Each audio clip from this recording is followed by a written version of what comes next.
Anak burung hinggap di dahan. Bulat matanya suka bermain. Hai semua kawan-kawan. Saya si manis, nama Ashikin.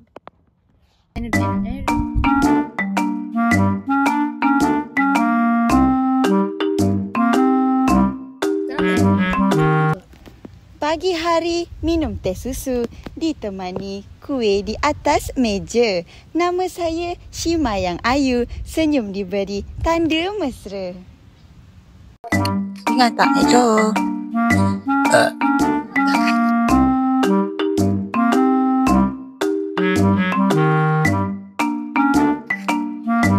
Kelip-kelip terbang gemerlapan, singgah sebentar di hujung dahan.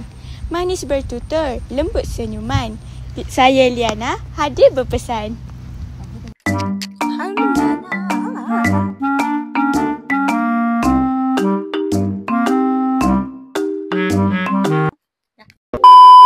Assalamualaikum warahmatullahi wabarakatuh dan salam sejahtera.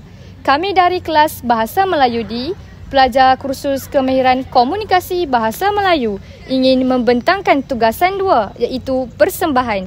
Tugasan ini bertemakan keunggulan berbahasa mencerminkan komunikasi era digital yang menekankan kepentingan menguasai kemahiran mendengar dan bertutur dalam konteks komunikasi masa kini. Menurut Profesor Emeritus Datuk Dr. Asma Haji Omar 2025, kemahiran bertutur bukan sekadar kebolehan menyampaikan ayat, malah turut melibatkan penguasaan kemahiran struktur bahasa, variasi dialek serta konteks sosiolinguistik dalam komunikasi formal dan tidak formal. Berdasarkan pandangan tersebut, kami akan mempersembahkan satu simulasi aktiviti berforum bagi menunjukkan hubungan antara kemahiran bertutur dan mendengar. Sepanjang persembahan ini, kami juga menonjolkan keaslian idea, kerjasama kumpulan serta penggunaan bahasa yang gramatis dan berkesan. Tanpa melengahkan masa, jom sama-sama kita saksikan persembahan daripada kumpulan kami.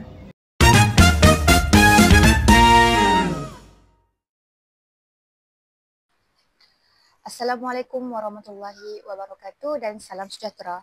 Terima kasih kepada semua yang hadir pada hari ini untuk menyertai forum ilmiah yang bertajuk Peranan Kemahiran Mendengar dalam Memantapkan Kemahiran Bertutur dalam Kalangan Pelajar. Forum ini dibangunkan selaras dengan aida utama kursus Bahasa Melayu iaitu keunggulan berbahasa mencerminkan komunikasi era digital.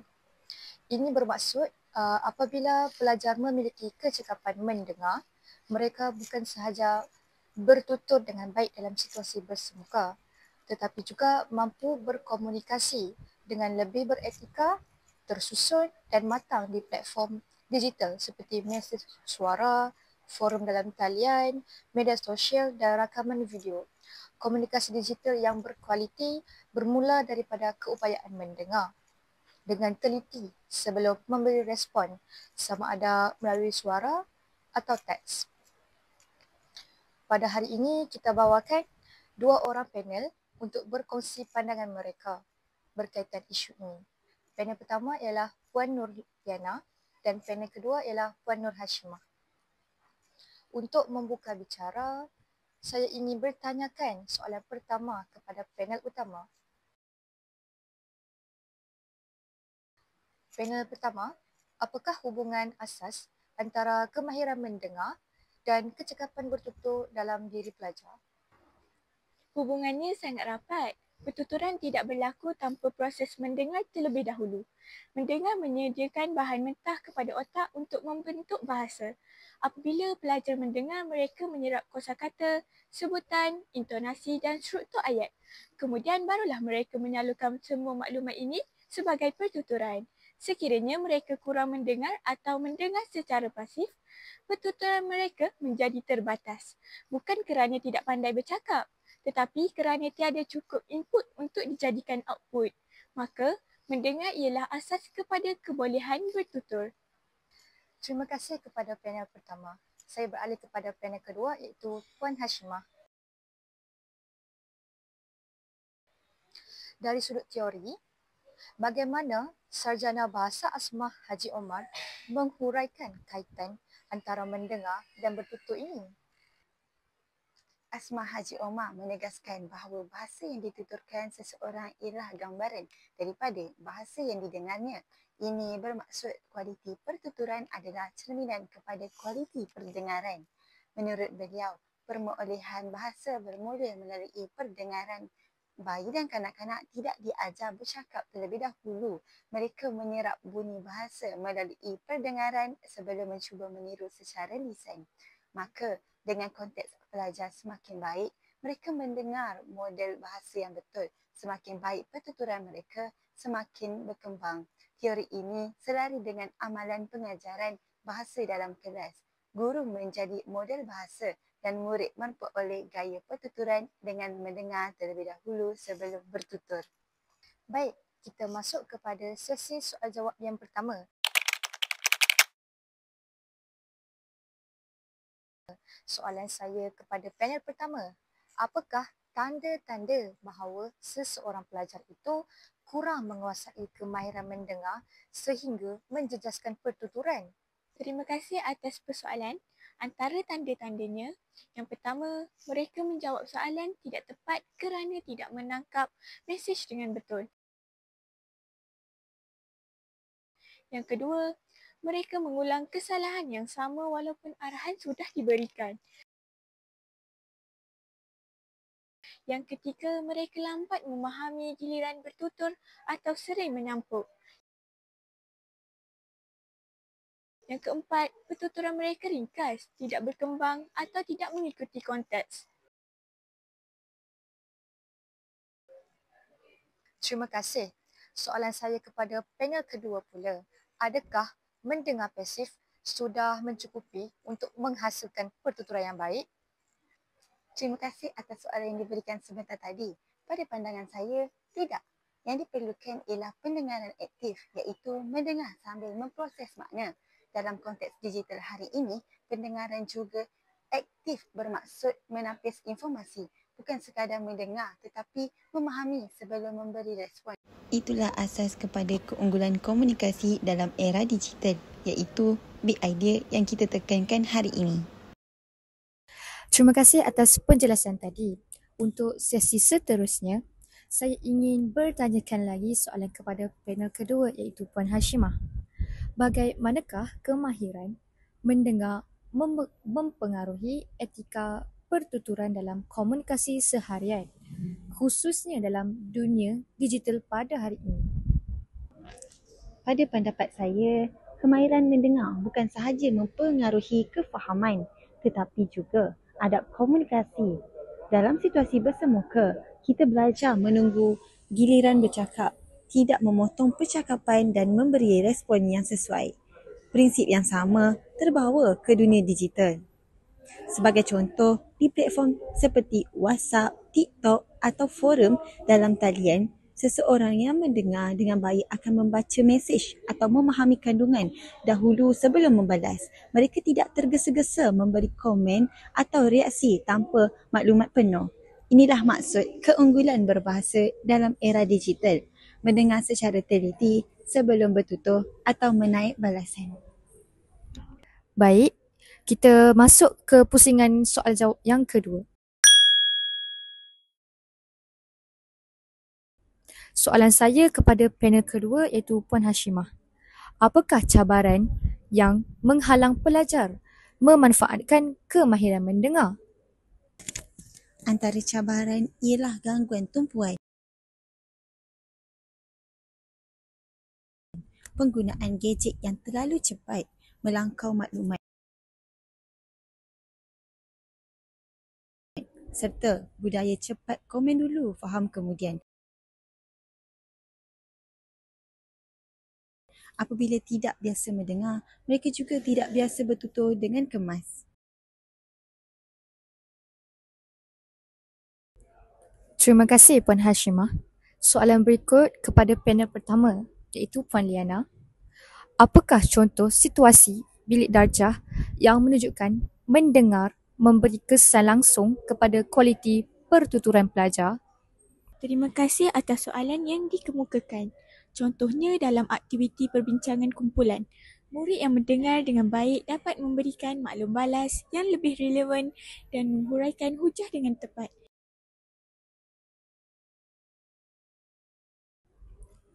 Panel pertama. Bagaimana guru boleh mengasah kemahiran mendengar sebagai asas kepada pertuturan? Terima kasih. Pada pandangan saya, guru boleh melaksanakan pendengaran berfokus, berkeminda selepas mendengar, sesi ulang maksud dalam kata sendiri dan latihan perbualan berpandu. Panel kedua pula, apakah langkah praktikal untuk menguatkan pertuturan selepas daripada mendengar? Terima kasih atas soalan yang diberikan sebentar tadi. Pada pendapat saya, guru boleh meminta pelajar membuat refleksi lisan, soal jawab terbuka atau pembentangan mini selepas aktiviti mendengar. Hal ini dapat memastikan pendengaran diterjemahkan kepada pertuturan. Panel pertama, adakah pelajar pendiam bermakna dia lemah mendengar? Tidak semestinya. Ada yang mendengar baik tetapi kurang yakin bertutur. Guru perlu mengaktifkan keyakinan.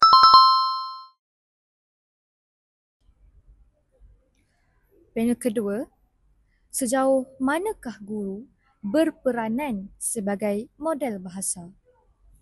Sangat besar. Pelajar meniru apa yang mereka dengar. Jika guru jelas dan kemas bertutur, pelajar juga akan mempamerkan perkara yang sama. Seperti mana yang kita tahu, kemahiran mendengar dan bertutur juga termasuk dalam kemahiran komunikasi, iaitu salah satu komponen dalam pembelajaran abad ke-21 iaitu PAK 21. Jadi, saya ingin bertanyakan kepada panel pertama, bagaimanakah kemahiran mendengar dan bertutur ini saling melengkapi dalam membentuk pelajar yang memenuhi kemahiran PAK 21. Soalan yang sangat menarik. Dalam konteks PAK 21, komunikasi bukan sekadar bercakap tetapi berinteraksi dengan berkesan. Apabila pelajar mendengar dengan aktif, mereka dapat memahami pelbagai pandangan dan bertutur secara kolaboratif. Ini melatih empati, toleransi dan kebolehan menyusun hujah yang bernas. Sebagai contoh, dalam aktiviti kolaboratif seperti perbincangan kumpulan atau projek digital, pelajar yang mendengar baik akan dapat menyesuaikan gaya bahasa, memilih nada yang sesuai dan menyumbang idea yang membina. Maka, mendengar dan bertutur bukan dua kemahiran terpisah, tetapi kemahiran saling memperkukuh yang menjadikan pelajar komunikator efektif pada abad ke-21.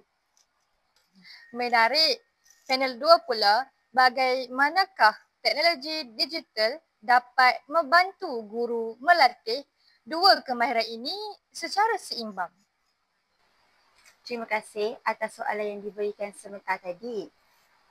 Teknologi sebenarnya banyak membantu. Guru boleh menggunakan platform seperti podcast pendidikan, rakaman suara pelajar, aplikasi Flip atau Padlet Voice Note untuk menilai kecekapan mendengar dan bertutur. Melalui pendekatan ini, pelajar bukan sahaja mendengar kandungan pembelajaran tetapi juga menilai cara mereka sendiri bertutur. Ia menjadikan proses pembelajaran lebih reflektif dan interaktif. Baik, terima kasih Puan Hashimah. Seterusnya, saya ingin menyentuh sedikit tentang aspek kesantunan. Panel pertama, bagaimanakah kemahiran mendengar dapat membentuk kesantunan dalam pertuturan pelajar? Terima kasih atas persoalan. Kesantunan bahasa bermula daripada kesediaan untuk mendengar. Seseorang yang sabar mendengar akan menimbang emosi orang lain sebelum bertindak balas.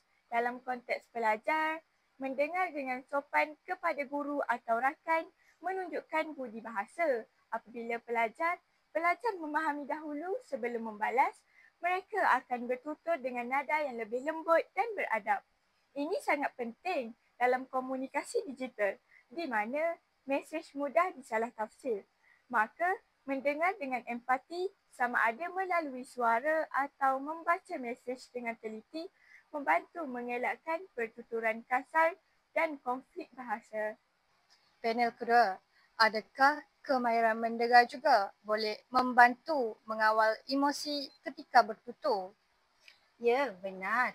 Mendengar bukan sekadar aktiviti fizikal tetapi juga emosi. Apabila pelajar mendengar dengan fokus, mereka belajar mengawal reaksi spontan dalam komunikasi digital. Contohnya, pelajar yang mendengar atau membaca dengan hati-hati akan lebih berfikir sebelum menaik balasan. Ini menanamkan sikap sabar dan hormat.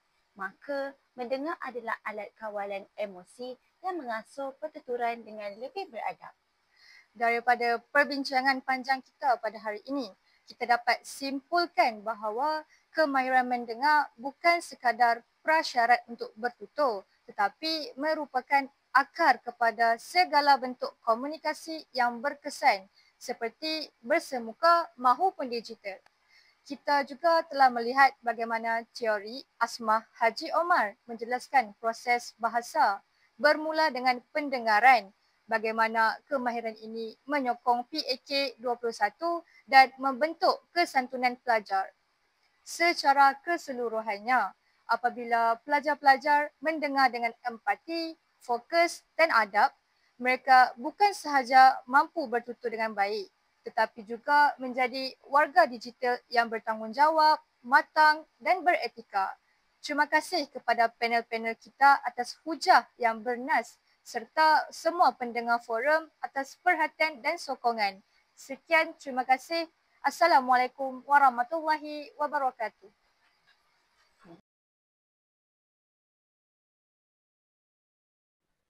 Berdasarkan pandangan Profesor Emeritus Datuk Dr. Asmah Haji Omar 2025, kemahiran bertutur bukan hanya sekadar keupayaan menyampaikan maklumat, malah menunjukkan tahap penguasaan struktur bahasa dan kesesuaian dalam pelbagai konteks.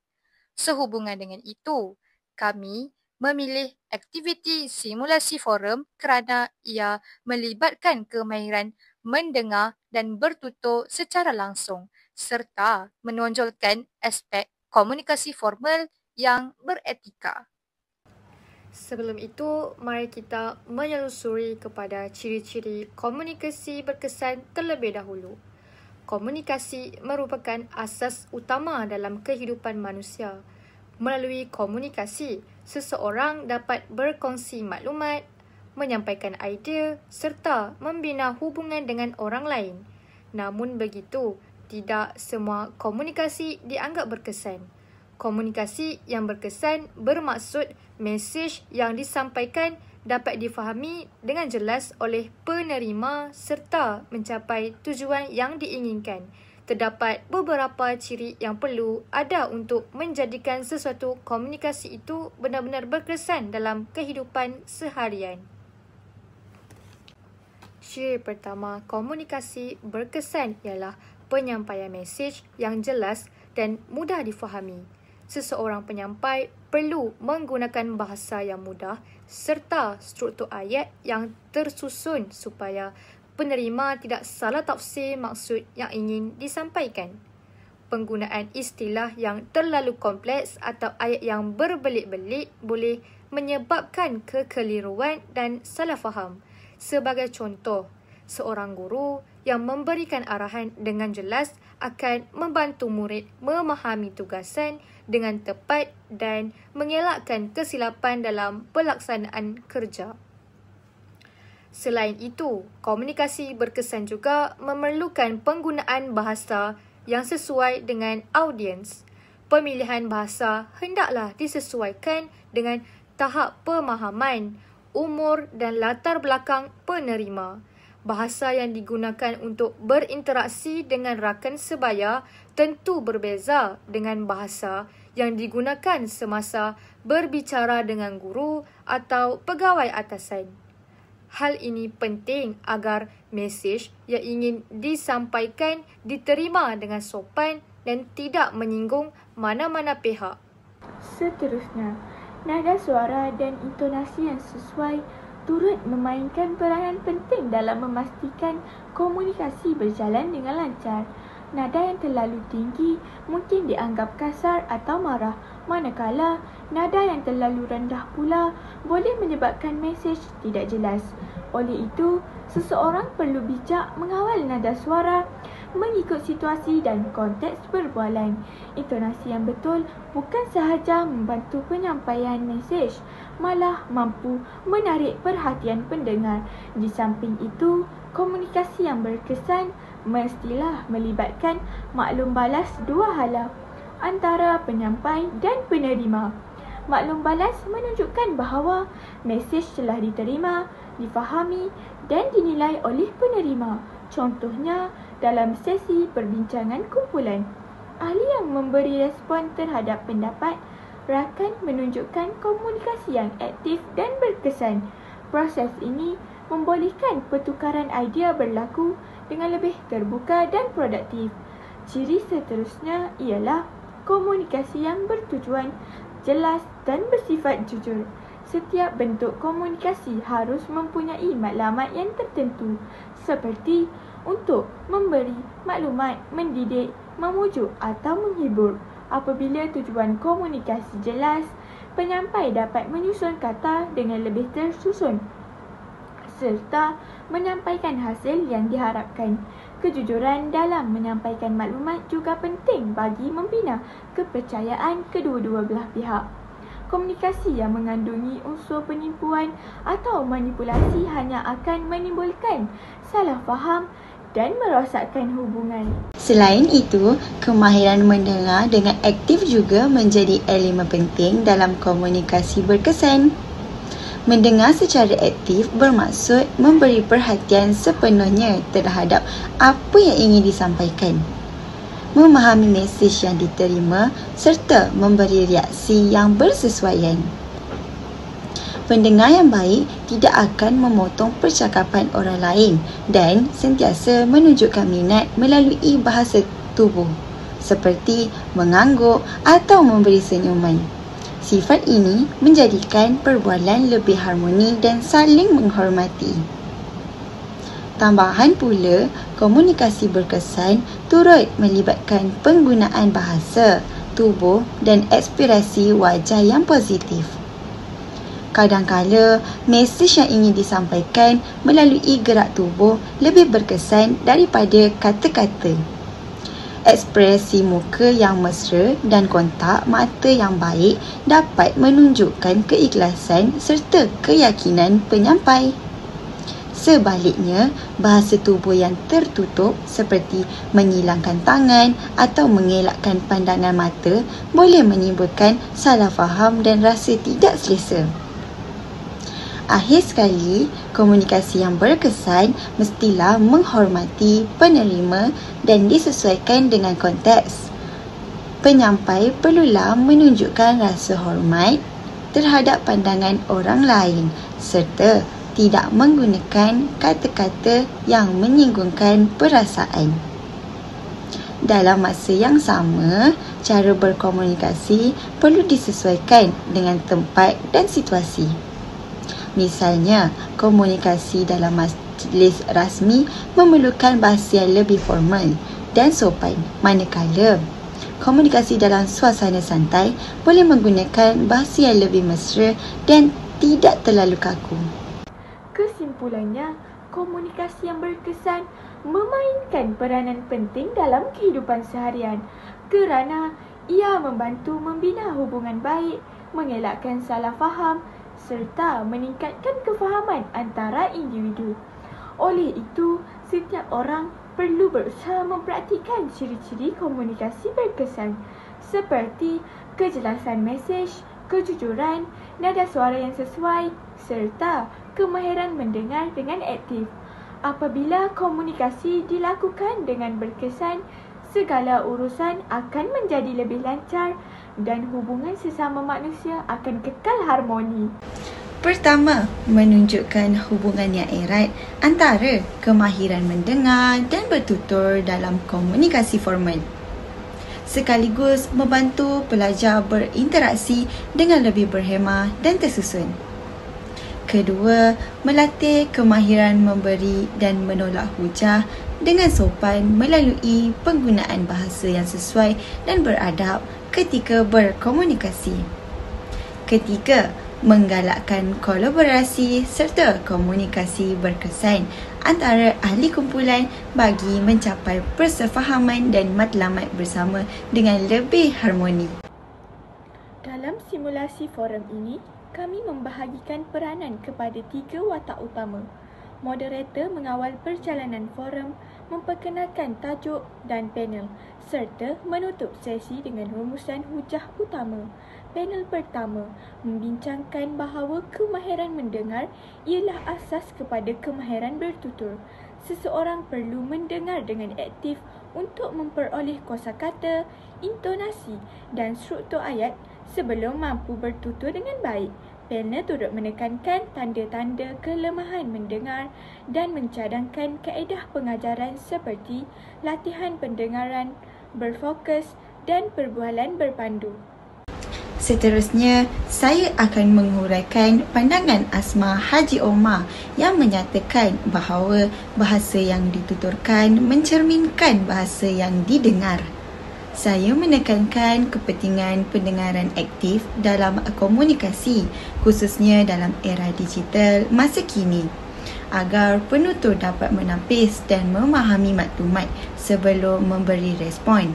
Selain itu, saya turut menegaskan peranan guru sebagai model bahasa kerana kualiti bahasa yang digunakan oleh guru dapat mempengaruhi cara pelajar mendengar dan bertutur. Forum dijalankan dengan sesi soal-jawab dan pertukaran pendapat secara santun dan berhemah, selaras dengan 2 ciri komunikasi berkesan. Hubungan antara kemahiran mendengar dan bertutur amat jelas dalam simulasi ini. Setiap ahli forum perlu mendengar dengan teliti bagi memastikan jawapan atau hujah yang diberi tepat, relevan dan berasaskan fakta. Kemahiran mendengar juga membantu kita menunjukkan rasa hormat terhadap pandangan orang lain serta mengekalkan kesantunan bahasa semasa berdialog.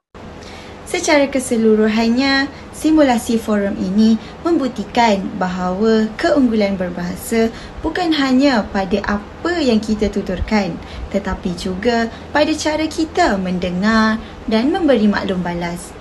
Justeru, dalam era digital ini, kemahiran berbahasa dan berkomunikasi secara beretika amat penting bagi membentuk masyarakat yang berilmu, beradab dan berpemikiran kritikal. Itu saja pembentangan kami.